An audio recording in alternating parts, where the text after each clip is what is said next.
The call came on a Tuesday, 11 minutes before my 9 o'clock presentation. I was standing in the glass-walled conference room on the 14th floor of Mercer Lind Analytics in Denver, Colorado, setting up the Q3 risk model I'd spent 3 weeks building. The room smelled like dry erase markers and someone's burned coffee from the break room down the hall. My laptop was open. My slides were loaded. 42 data points across 6 regional markets, and every single one of them told the same story. Our client's portfolio was underperforming because they hadn't listened to me 6 months ago. I was ready. My manager, Patrick Osei, knocked on the glass and stepped in without waiting. Patrick was the kind of man who delivered bad news the way a surgeon delivered a diagnosis. Direct, bloodless, watching your face the whole time.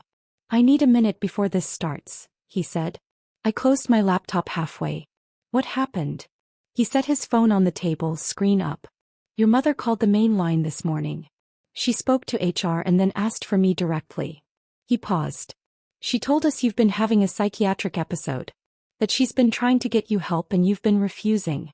She mentioned medication. She mentioned," he glanced at his notes, "erratic behavior at home and poor decision-making." The room was very quiet. "She said she was calling out of concern," Patrick continued, "and wanted us to know in case it explained anything." I looked at the whiteboard behind him. Someone had written KPI review FRI in blue marker and not erased it. "I haven't missed a day," I said. "I know. I haven't been late. My last performance review was exceeds expectations." "I know that too." He picked up his phone. "I'm not acting on it, Nora. I just needed you to know it happened." I nodded once. Thanked him. I opened my laptop back up and delivered the full presentation without a single tremor in my voice. But the entire time, something was moving underneath the surface of my composure. Quiet. Methodical. Like a current you don't see until you're already in it. "I need to tell you about the loans before I tell you about what I did. My name is Nora Callahan. I am 31 years old. I am a senior data scientist at Mercer Lind, which means I spend my days finding the stories hidden inside numbers. The patterns people don't want you to see, the liabilities buried in footnotes, the slow bleeds disguised as rounding errors. I grew up in Colorado Springs, 45 minutes south of Denver, in a house that always smelled like cigarette smoke and overdue mail. My mother, Diane, was, and remains, what I have come to call a harvester. Not an abuser in the way people picture it. Nothing dramatic. She didn't scream. She didn't hit. She simply treated the people around her as resources to be extracted slowly over time, until there was nothing left, at which point she would become confused about why they were empty. My father left when I was 9. He didn't explain. He just stopped coming home, and then one morning his side of the closet was bare and my mother sat at the kitchen table with a cup of coffee and said, "Well, now it's just us." She said it the way someone says, "I guess it's going to rain." Mildly inconvenienced, already moving on. My brother Caleb is 3 years older than me. He was always the one she worried about, prayed over, made excuses for. Caleb dropped out of community college twice. Caleb had the car accident at 22. Caleb needed the deposit money, the grocery money, the phone plan. Caleb had potential, she said. He just needed support. I didn't need support. I needed to be useful. When I was 16, I had a part-time job at a sandwich shop on Academy Boulevard. I made $9 an hour and I gave my mother $300 a month because she said the utilities were killing her. I didn't question it. I was 16 and I thought that was what you did. When I was 19 and starting my second year at University of Colorado, Denver, she asked me to co-sign a car loan. I said yes. The car was for Caleb. He made 7 payments and then stopped. My credit took the hit. I didn't find out until I applied for an apartment junior year and the number came back wrong. "It's just temporary," she told me. "You're young. You'll rebuild it." I was 20 years old and I was already rebuilding something I hadn't been warned was being torn down. I graduated with a degree in statistics and a minor in computer science. I took the Mercer Lind job at 24. I was good at it. Genuinely good, not just competent. And within 4 years I was leading my own project team, pulling a salary of $112,000, and living in a one-bedroom in the Highlands neighborhood with a balcony and a view of the mountains I never took for granted. My mother told people I worked in computers. She called once a month, sometimes twice. She never asked about my work. She asked about my benefits package. She asked whether my company had a credit union. She asked 3 times over the course of 2 years whether I had ever looked into taking out a personal loan because rates were low and I had good credit now, didn't I? I deflected every time. Thought I was being careful. I was not careful enough. 3 weeks before she called my boss, I pulled my credit report. I do this every quarter. It's a habit I developed after the Caleb car loan. A small, private audit I run on my own financial life the same way I run audits at work. I make coffee, I sit at my kitchen table and I go through every line. This time I got through the first page and stopped. There were 4 accounts I did not recognize. A personal installment loan from a credit union in Colorado Springs, $24,500. A second installment loan from an online lender, $18,000. A revolving credit line from a regional bank I had never banked with, $31,000. A fourth loan, newer, from a fintech platform, $21,200. Total, $94,700. All opened in the past 14 months. All with a Colorado Springs mailing address I recognized as my mother's house. All showing regular minimum payments, just enough to keep them from defaulting, just enough to keep them from triggering alerts. I sat very still for a long time. Then I made another cup of coffee and I went through every document I could find. I requested the original applications from 3 of the 4 lenders. 2 of them sent PDFs within 24 hours. The signature on both was mine. Or rather, it was a copy of mine. My mother had been scanning documents I'd signed over the years. Birthday cards. The original cosign form. A lease renewal she'd asked me to sign, just to look over. She had built a version of me on paper. And she had been borrowing against it for over a year. I didn't panic. I didn't call her. I called my attorney. Her name is Vivian Marsh. She has an office on the 16th floor of a building on 17th Street in downtown Denver. And she keeps a small ceramic dish of salted caramels on her desk that I have never seen anyone eat, including her. I had worked with Vivian 2 years earlier on a contract dispute with a former employer. She was the kind of attorney who listened with her entire body. Still, focused, missing nothing. I sat across from her on a Wednesday afternoon and I laid out everything I had. The credit report. The loan documents. The signatures. The timeline. She looked at the PDFs for 4 minutes without speaking. Identity fraud, she said finally. Potentially bank fraud as well, depending on how the applications were submitted. Felony-level exposure on all 4 counts. She looked up. Is she making the payments? Minimum payments. Yes. Then she knows she's exposed. She's managing it. Vivian leaned back. What do you want, Nora? I told her I didn't want my mother in prison. What I wanted was for this to stop, for the debt to be addressed, and for there to be a mechanism. Something structural, something she couldn't charm or cry her way out of, that made sure it never happened again. Vivian picked up her pen. Then here's what we're going to do. She walked me through it step by step. First, a fraud alert and credit freeze on all 3 bureaus that same day.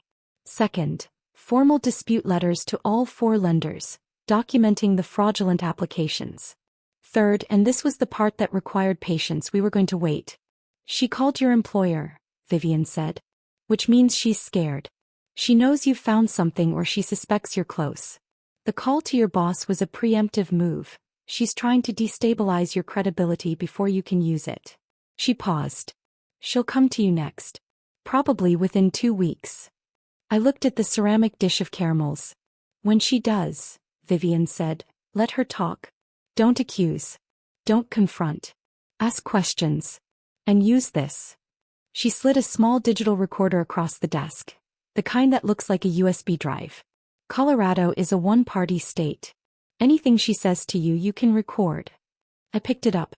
It was lighter than I expected. She thinks you're unstable, Vivian said. Let her keep thinking that. My mother called 9 days later. I was at home eating leftover Thai food and reading a journal article on anomaly detection. It was a Sunday evening just past 7, and the mountains outside my window had gone that particular shade of dark blue they turn in October when the cold is coming but hasn't arrived yet. I answered on the 3rd ring. Nora. Her voice was careful. Warm in the way warm can be when it's calculated. I've been worried about you. I'm fine, Mom. Patrick, your manager, he called me back. He said you seemed stressed. I just want you to know I reached out because I care. I pressed record on the device sitting on my coffee table. I appreciate that, I said. There was a pause. Then, I was wondering if I could come up. This weekend maybe. I feel like we've been distant and I don't like it. She arrived Saturday morning with a box of pastries from a bakery in Colorado Springs and a new haircut. She looked well. Relaxed. She sat at my kitchen table and talked about Caleb for 20 minutes. His new apartment, a job interview, a woman he was seeing, and I listened and I asked questions and I refilled her coffee. Then she said, I need to talk to you about something. I waited. I've been going through some financial difficulty, she said. Nothing I can't handle, but the timing has been hard. She looked at her coffee cup. I may have made some decisions that used your name. Without telling you first. I want you to know I've been paying everything on time. There was the confession disguised as disclosure. The admission that carried no apology. What decisions? I asked. She told me. Not everything. She was vague on amounts, vague on lenders, but she confirmed what I already knew. She said she had intended to pay it all off before I noticed. She said she had been under pressure. She said Caleb needed the money and she hadn't known what else to do. You have all of this, she said, gesturing at my apartment, my kitchen, my view. And he has nothing. Does that feel right to you? Kept my face still. What are you asking me to do? I'm not asking you to do anything. I'm just hoping you'll understand. And maybe, she folded her hands on the table, maybe not make this into something it doesn't have to be. I understand, I said. She left an hour later with her pastry box and her new haircut, looking relieved. I sent the audio file to Vivian before dinner. The following Thursday I asked my mother to come back. I told her I wanted to talk about a solution. I told her I'd been thinking about what she said and she was right. I didn't want this to become something ugly. I told her I had drawn up an informal agreement just to protect us both so we were clear on terms. She arrived at 6 in the evening. I had set the table. 2 glasses of water, a printed document, a pen. The document was not what she thought it was. Vivian had prepared it. On the surface it read as a repayment plan. A straightforward acknowledgement that Diane Callahan had accessed credit in her daughter's name, with a schedule for repayment. Simple language. Nothing threatening. But embedded in Clause 4 in the same plain language, was a formal admission of liability. It named each account. It named each lender. It cited the specific amounts. And it included a line, unremarkable, almost bureaucratic in its phrasing, acknowledging that the accounts had been opened without the account holder's knowledge or consent. My mother read it the way she read most documents. Quickly. Looking for the spirit of the thing rather than the letter. This seems reasonable, she said. I just want us to be clear, I said. So there are no misunderstandings. She picked up the pen. She signed it. She slid it back across the table and picked up her water glass and said, I think this is the mature way to handle it. I thought about the recorder in my cardigan pocket. I agree, I said. 2 weeks later Vivian sent the certified letters. 1 to each lender, disputing the fraudulent accounts and attaching the signed admission of liability and the audio recording from the Saturday conversation, in which my mother confirmed in her own words that she had opened accounts in my name without my knowledge. The credit freeze had already stopped 2 additional applications. 1 from a 4th lender my mother had apparently approached in October, 1 from a furniture financing company. Both were flagged and denied. Both attempts were now documented. The fraud alerts came off my credit report within 30 days. All 4 disputed accounts were removed within 60. My score, which had dropped 19 points, recovered fully by December. The lenders referred the matter to their internal fraud units. Vivian received inquiry letters from 2 of them. She responded with documentation and made clear that her client was the victim, not the perpetrator. Whether they pursued my mother further was not something I controlled.